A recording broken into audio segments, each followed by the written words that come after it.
Welcome to the Vine Life podcast. We're a wholehearted community of Jesus followers, seeking God's kingdom in Manchester and beyond. Well, hello, everybody.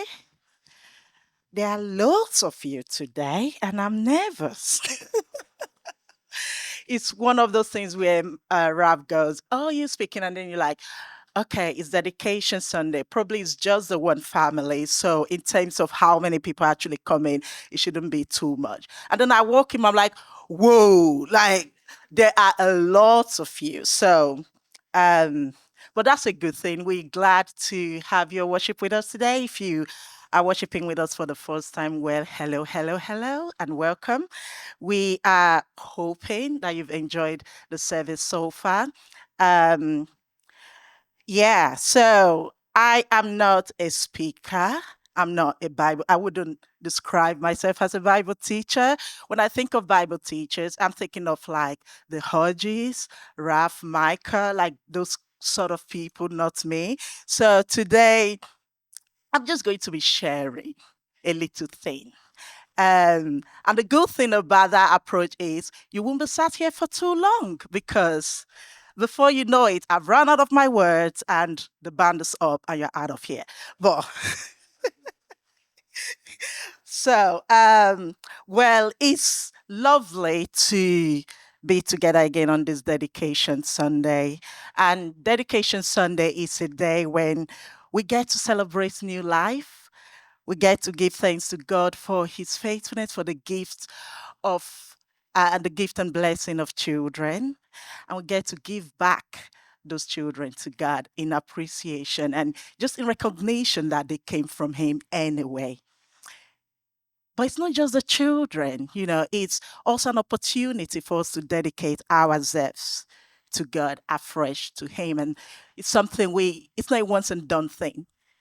So for some of us, today is also an opportunity to rededicate ourselves to God. And I don't know about you, but for me, I see myself doing that again and again and again. So as we talk about dedication today, I actually have a topic and it's a life offered to God. And I will be giving you an invite towards the end of the talk just to reconsider offering your life again to God. So yeah, over the past few weeks, we've been journeying through the book of First Samuel, and we've been seeing how God was shaping His people and preparing their hearts for renewal. Week one, we began with Israel demanding a king. And that was very interesting because they were acting like they had no guidance, like they had nobody looking after them. But whilst that was true physically, they had no king like the other countries and nations around them. They had King Jesus. But perhaps they got too familiar with the supernatural that they wanted something tangible, something they could see, something they could touch, something they could connect with physically.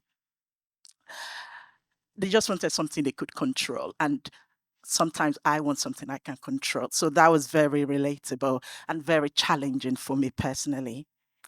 Then in week two, we looked at the Ark of the Covenant, and that Ark represents a sacred sign of God's covenant and his presence with his people. And we got to see when it was captured and then returned. And it was a great reminder that God's power and holiness cannot be managed by human hands. Like God's presence is not magic and we cannot manipulate it to our own benefit. Week three, we saw Saul hiding the supplies. And this was very interesting because Saul was the king they wanted, right? They had Jesus. They had God's presence, and that was insufficient. They wanted something they could see, they could control. And then here came this handsome dude who sort of ticked all of the boxes, and his frame meant, he was intimidating to the other nations around them. So, in terms of protecting them, he sort of looked like somebody that could do the job, but he had his own insecurities, and those insecurities prevented him from manifesting and, doing the job God wanted him to do. The next week, we looked at how that manifested in hiding supplies. And whilst he was impressive physically, his insecurities held him from doing what God really wanted him to do. He didn't do the job well due to his insecurities. We looked at his jealousy, how his heart was turned from gratitude to resentment when he saw the blessing God had on David. And that was really, really challenging as well, because it's one thing to be praying when your neighbor is praying for the same stuff you want. And then when you see the blessing going to them and their prayers is answered and you are still in the waiting, that can be somewhat challenging. So that was again a reminder that a powerful reminder and a warning for us or for me about how comparison can rob us of peace and purpose. Saul's story gives us a glimpse of what happens when the heart drifts from truth, from trusting God. And today's story becomes very powerful because like Saul, Hannah had her own challenges. She too was faced with deep challenges, but her response was different. Where Saul's heart was closed with jealousy, Hannah's heart was opened in prayer. So today we're going to go back to the very beginning of the story as we look at First Samuel chapter 1. Before we had other kings and all the battles, before we had handsome Saul, we're going to be looking at a quiet, faithful, prayerful woman named Hannah. And her story doesn't begin with power and throne. Her story doesn't begin with all of the battles and winning battles and the victories that comes with that. But her story begins with a longing. Her story begins with tears, and her story begins with prayer and dependence on God. And out of that deep dependence, God did something new. But before we go any further, I wanted to just pause for a moment because for some of us, a Sunday like dedication Sunday can stir up mixed emotions. Whilst, yes, there is the celebration of new life, of new beginning and joyful beginnings. And of course, we should celebrate because that is a blessing and that's something we recognize comes from God. It might also remind some of us of what we've longed for but haven't seen. Or for somebody here today, a day like today may be reminding you of something you've lost along the way. And if that's you this morning, I wanted to let you know that God sees you, that as He saw Hannah, He sees you. He welcomes your prayers as well. He welcomes your honest prayers, even the painful ones. But I also want to be careful in saying that Hannah's story isn't a promise that when we just pray a little bit harder, and when we pray a little bit more, and when we serve a little bit more, that answer is going to come the way we want it to come, because it doesn't always happen that way. And that can be very tough for us to accept. So I'm not here to promise you the same outcome that Hannah had, but I'm here to remind you that God meets us tenderly in our waiting, in our weeping, and in our worship. He is present in every season, not just in the season of blessings. He's also present in the seasons of waiting. He's not only present in the seasons of answered prayers, he's also present in the quiet places where faith is formed within us. So Hannah knew heartache. We're going to read the Bible. I promise you, we're going to read the Bible. But before it's a little bit of a long story, not too long, but because we don't have a lot of time, we will have time to read the whole chapter. So I'm going to summarize verses 1 to 8, and then we'll read from 9 to the end. Verses 1 to 8 is an introduction to a family Elkanah happened to be the husband of the home. He had two wives, Peninnah and Hannah. We know what Hannah's situation was, but Peninnah had sort of, when I thought about Hannah and Peninnah, I thought about Saul and David. Peninnah had the blessing, had what Hannah wanted, and bless Elkanah. Sometimes, people's intentions are good, but the way they present what they want to present is wrong. When I read the story, I sort of had empathy for Elkanah because he seemed to be a good man. He just wanted peace in his home, but bless him, he didn't go about it the right way, and then that created more drama for him. So what he was doing, because he loved Anna, and I'm very, very sure he also loved Peninnah, but because he could see Hannah's distress, when food came, when he had food, he would give Hannah bigger portion, which really didn't make too much sense because Peninnah had more mouths to feed. So naturally, she was mad. And then she transferred her aggression to Hannah. So in Elkanah's mind, he's just trying to be this sweet, loving husband, but his actions was really creating a lot of drama. So that's what verses 1 to 8 really is about. And now we're going to look at 1 Samuel 9, sorry, 1 from verse 9. Just bear with me while I get to it. From verse 9.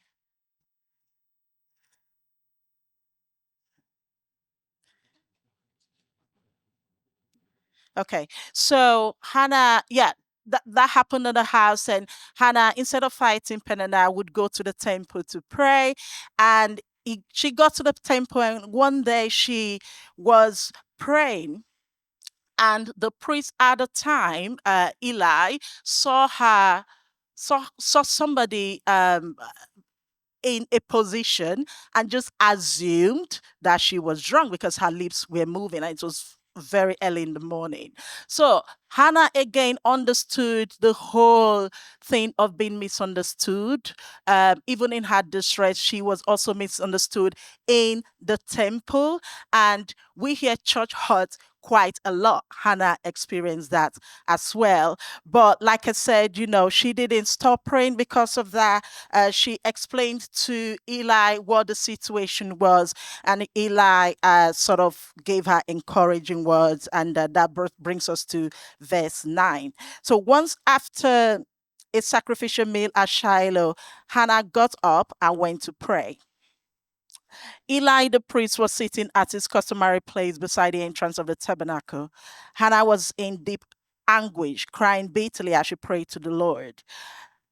And she made this vow: O Lord of heaven's armies, if you would look upon my sorrow and answer my prayer and give me a son, then I will give him back to you. He will be yours for his eternal lifetime, and as a sign that he had been dedicated to the Lord, his hair will never be cut. As she was praying to the Lord, Eli watched her, seeing her lips moving but hearing no sound. He thought she had been drinking. Must you come here drunk? He demanded.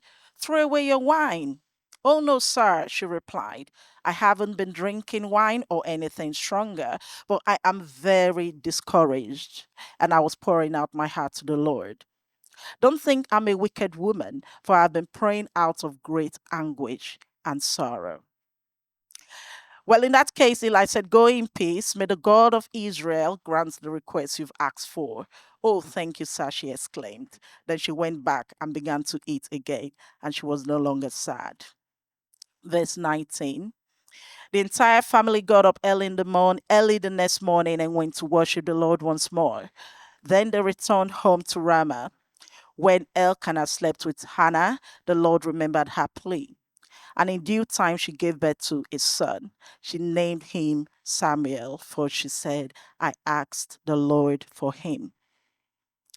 The next year, Elkanah and his family went on their annual trip to offer a sacrifice to the Lord and to keep his vow.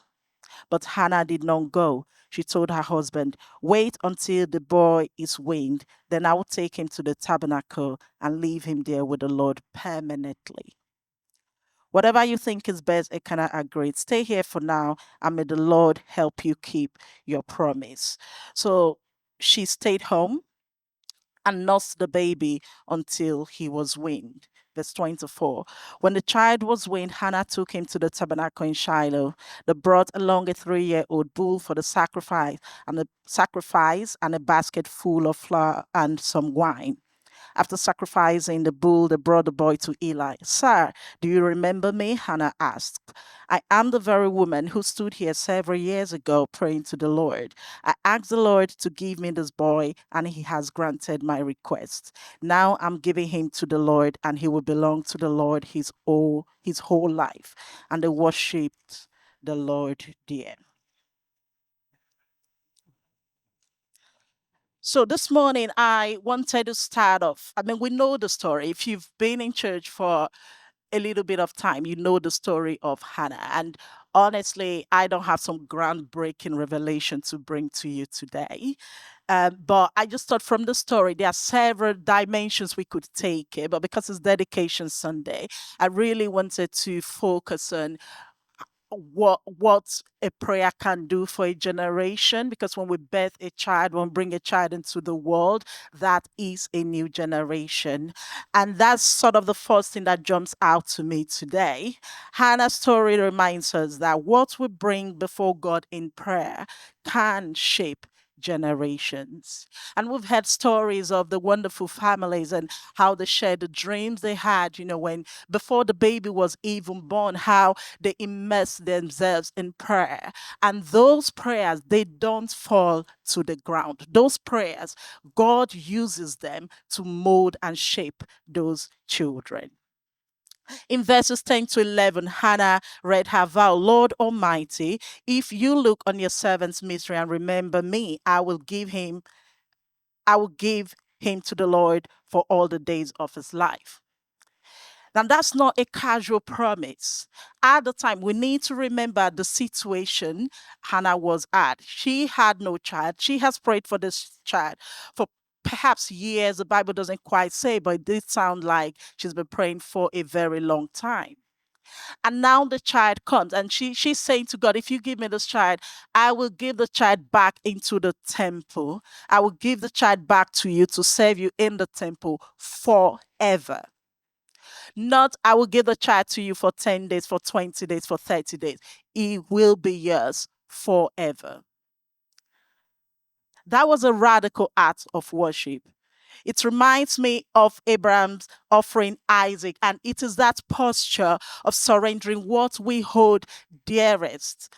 It is that posture of trusting that everything ultimately comes from God and nothing is too big to live at his feet in worship.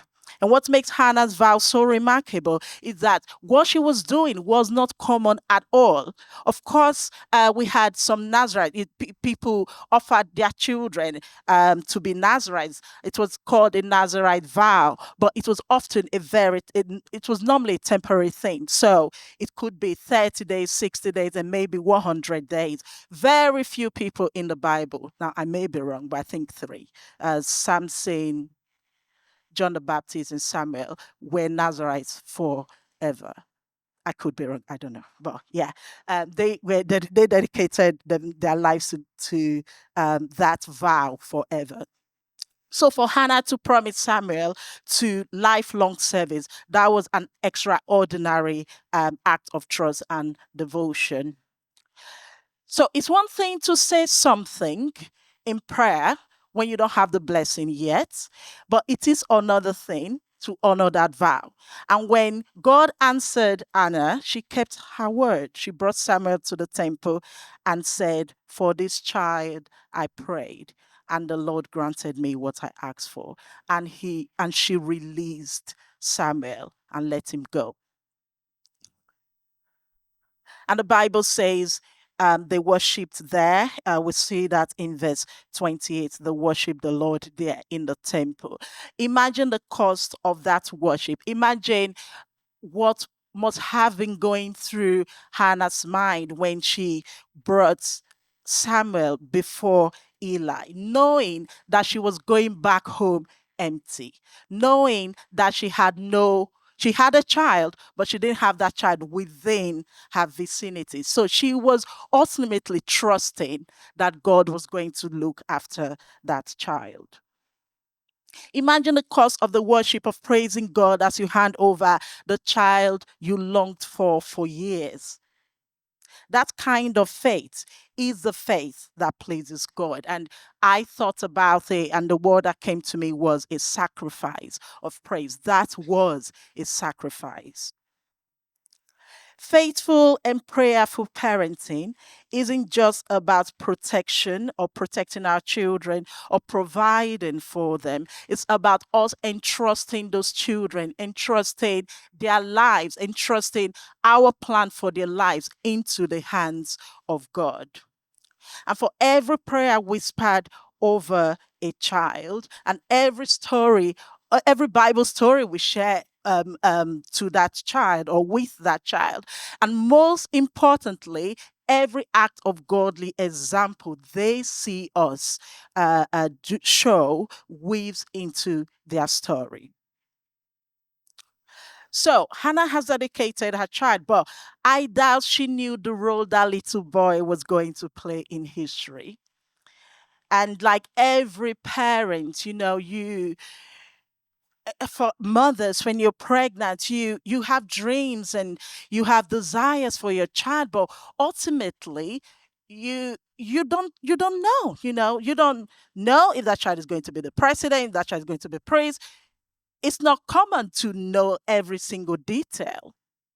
But through Hannah's surrender came Samuel, a child who would change the direction of Israel's history. He grew up to lead the nation back to God. He anointed kings and restored worship. He was the last and most effective Israel's judge, and he heard God's voice when very few others did. And we saw him honored in Hebrews 11 in the Hall of Fame. That's great stuff. But that wasn't the end of Samuel's story. It was just the beginning, because his story was a glimpse of something far greater that was still to come. Samuel's story points us to Jesus. And I'm going to pull out three key roles that Samuel had that I believe mirrored what was to come. Samuel was a prophet. He spoke God's words faithfully, even when it was hard. But Jesus is the messenger. He's more than the messenger. He is the message. He's not just the messenger, he is the message. Samuel was a priest. Samuel offered sacrifices and prayed for the people. Jesus became the ultimate sacrifice. He is the Lamb of God who took away the sins of the world. And even now, even in this moment, he's interceding for you and I, praying and drawing us closer to the Father. Samuel was a judge, and he led the people of Israel with wisdom and integrity. But Jesus is a true and righteous judge. He is the one who will judge the world with mercy and truth, and his reign brings peace and renewal. He doesn't just rule over us, he lives within us by his Spirit. So Samuel points us forward to the ultimate prophet. He points us to the ultimate priest and the ultimate king, who is King Jesus. And as a wrap up, I'd like to extend an invite to you that just as Hannah offered Samuel back to God, if you would consider offering your life to Him again today. If you would consider offering everything about you to Him. That every prayer and every act of faith and everything you do becomes a moment of surrender, becomes something you surrender as an offering. And I want to challenge you today if that can become your story of the renewal. That it's not a once and done thing. It's not something you just do on the Sundays, but it becomes something you do every day. The renewal that began with Samuel points to the renewal of all things that Jesus is bringing together in our hearts, in our homes, and in our communities. So, on this dedication Sunday, I pray that just like Hannah, that our hearts will trust God completely. I pray that, like Samuel, our ears will listen to his voice. And like Jesus, our lives will reveal God's love to the world. Can I have the band up, please? And if you wouldn't mind, could you stand on your feet, please, if you can?